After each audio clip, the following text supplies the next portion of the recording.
কিন্তু বাস্তবে প্রায় কেউই এই আইনটা মানেন না। শোনা যায় একজন প্রার্থী নির্বাচনে এবার এনসিপি থেকে তাসনিম জারার পদত্যাগ। জাতীয় নাগরিক পার্টি এনসিপি থেকে পদত্যাগ করেছেন দলটির জ্যেষ্ঠ যুগ্ম সদস্য সচিব ডাক্তার তাসনিম জারা। শনিবার ২৭শে ডিসেম্বর সন্ধ্যায় বিষয়টি নিশ্চিত করেছেন এনসিপির যুগ্ম সদস্য সচিব ও মিডিয়া সেলের সম্পাদক মুশফিকুস সালেহীন।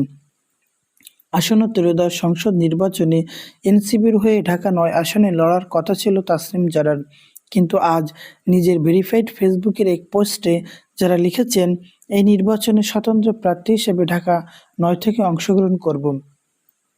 ঢাকা-৯ আসনের খিলগাঁও, সবুজবাগ ও মুগদাবাসীকে উদ্দেশ্য করে তিনি বলেন, আমি আপনাদের ঘরের মেয়ে।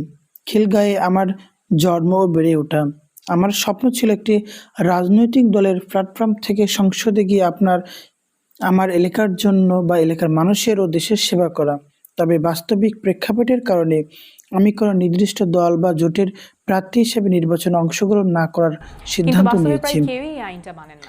আমি আপনাদের এবং দেশের মানুষকে ওয়াদা করেছিলাম যে আপনাদের জন্য ও নতুন রাজনৈতিক সংস্কৃতি গড়ার জন্য আমি লড়ব।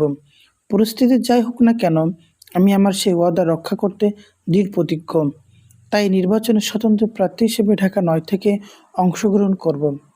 তাসনিম জারা আরও বলেছেন, একটা দলের প্রার্থী হলে সেই দলের স্থানীয় অফিস থাকে, সুসংগঠিত কর্মী বাহিনী থাকে, সরকার ও প্রশাসনের সাথে নিরাপত্তা বা অন্যান্য বিষয়ে আপত্তি ও সংখ্যা নিয়ে কথা বলার সুযোগ থাকে।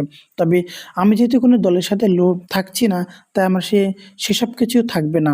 আমার একমাত্র ভরসা আপনারা। আপনাদের মেয়ে হিসেবে আমার সততা, নিষ্ঠা এবং নতুন রাজনীতি করার অদম্য ইচ্ছাশক্তির প্রেক্ষিতে আপনারা যদি স্নেহ ও সমর্থন দেন, তবেই আমি আপনাদের সেবা করার সুযোগ পাব, ভোটারদের উদ্দেশ্যে বলেন তিনি।